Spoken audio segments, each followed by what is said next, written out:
Seja bem-vindo ao canal Saúde e Bem-Estar. Esse canal tem por objetivo levar conhecimento, educação e cultura. Roda a vinheta.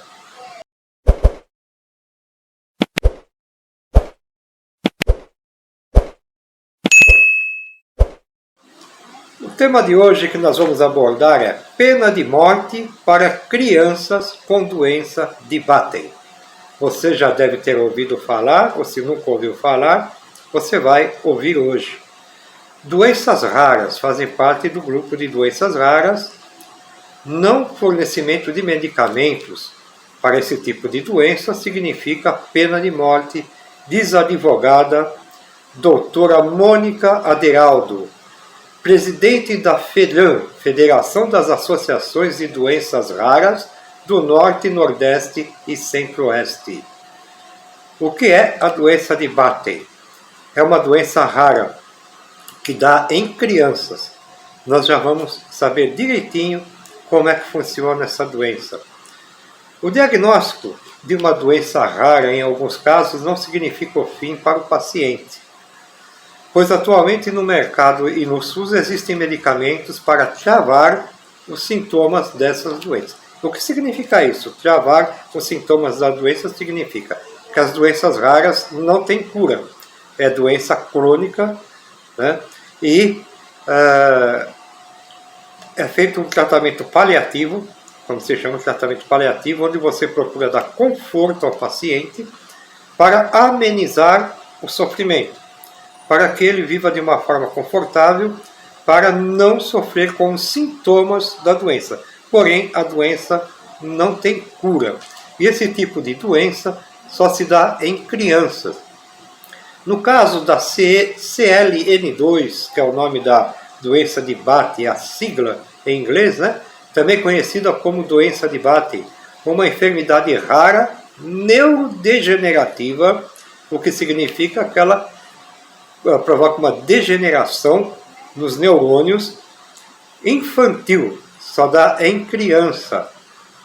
Teve a incorporação do medicamento alfa-serliponase, negada pela CONITEC, que é a Comissão Nacional de Incorporação de Tecnologias do SUS.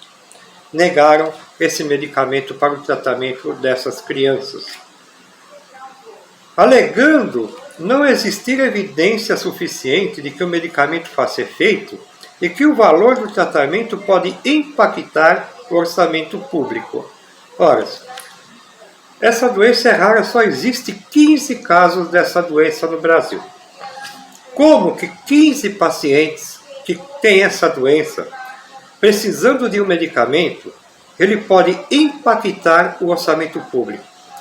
São só 15 pessoas. Por mais caro que sejam os medicamentos para essas pessoas, como pode impactar no orçamento público? Fica essa pergunta. Eu não gosto de falar de política, mas a gente é obrigado a entrar nesse assunto. Infelizmente, nós somos obrigados a falar desse assunto. O maior número de casos registrados são nas regiões do Norte e Nordeste, aqui no Brasil. E em famílias carentes, que precisam desse medicamento cedido pelo SUS para poder dar uma qualidade de vida às crianças, aos seus filhos, né, que precisam amenizar o sofrimento dessa doença. Porém, vale destacar que antes desse parecer foi realizada uma consulta pública na qual houve 2.200 contribuições favoráveis ao tratamento, onde participaram médicos, pacientes que utilizam os medicamentos e associações. Então, houve contribuição, só que os órgãos públicos negaram. Essa matéria, eu estou falando isso porque essa matéria saiu na internet essa semana. Dizer que não existe evidência suficiente de que um medicamento para doença rara faça efeito, significa você condenar essa criança à pena de morte. Pois existem poucas pessoas no mundo com essa enfermidade e há poucos indícios científicos. A CLN2 são apenas 15 pacientes no Brasil, sendo impossível comparar a quantidade de pacientes e estudos realizados. Caso a CLN2 não seja tratada com o medicamento já existente, no mercado, a criança, a partir dos 2, 4 anos de idade, perde habilidades motoras e cognitivas. Com 5 a 6 anos, a criança para de falar e de andar, e já precisa de cadeira de roda. Perde a visão e sinais de demência aparecem com 7 e 8 anos de idade. Dali em diante, pode ocorrer a possibilidade de morte ainda na primeira década de vida, ou seja, até os 10 anos de vida, a criança pode entrar a óbito devido a essa doença. Ainda indignada, a doutora Mônica Aderaldo, advogada, pergunta: será que a vida dessas crianças não tem valor, mas sim o preço dos medicamentos? O que tem mais valor, a vida ou o preço dos medicamentos? Agora eu gostaria de explicar para vocês, para que nós possamos entender o processo dessa doença. Depois vocês tirem as suas próprias conclusões. A doença de Batten é uma doença rara que progride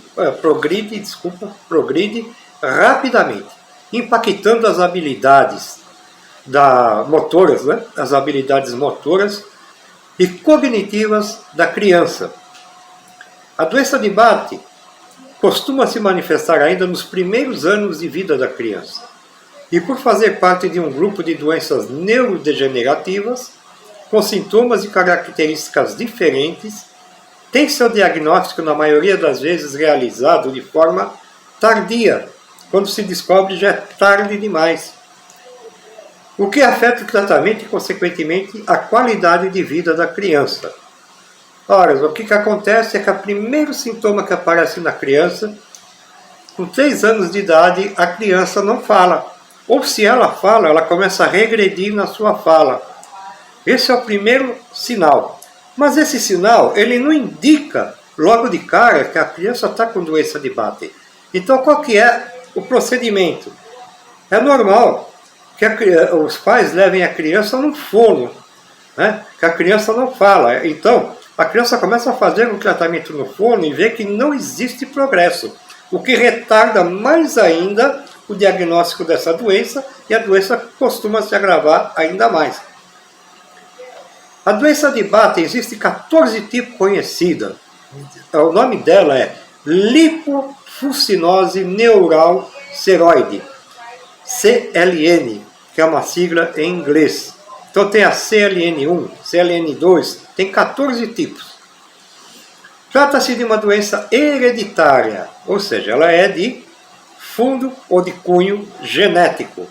É uma doença rara com incidência de uma criança para cada 200 mil crianças que nascem. Por isso que ela é tão rara.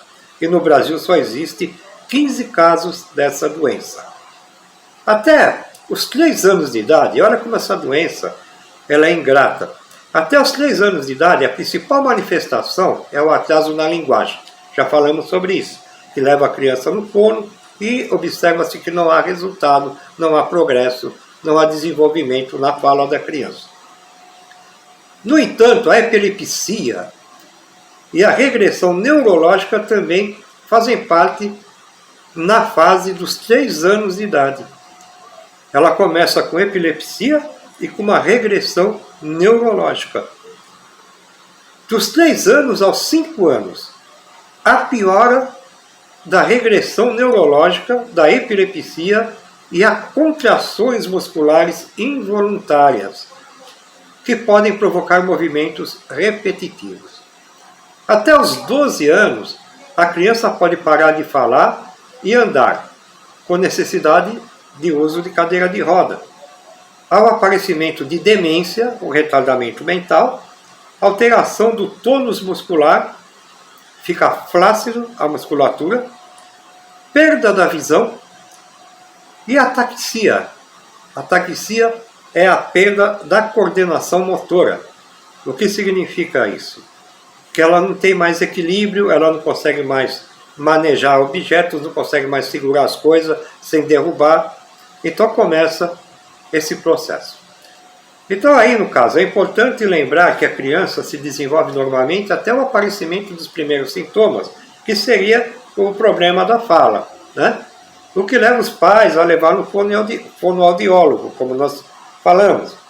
Contudo, ao não encontrarem resolução para esse problema, aí ela é encaminhada para um neurologista, onde ele vai fazer exames genéticos, através de exames de sangue.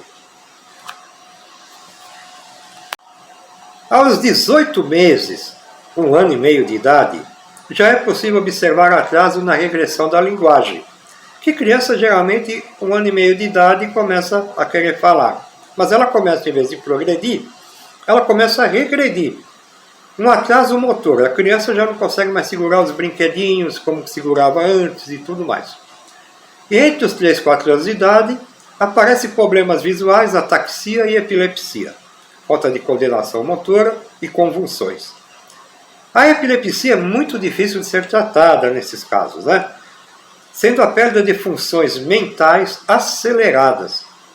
No espaço de 2 anos, essas crianças ficam no estado vegetativo, com marcada atrofia cerebral, ataxia, que é falta de coordenação motora, disartria, que é a perda da capacidade de articular as palavras, e a mioclonias, que são espasmos rápidos e repentinos, com uma esperança de vida de cerca de 8 a 12 anos de idade. A criança pode vir a falecer.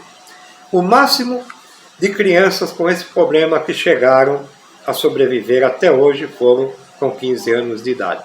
Agora, frente a um problema tão sério como esse, né? Uma doença tão séria como essa, não é desumano os órgãos públicos dizerem que esses remédios vão impactar no orçamento público?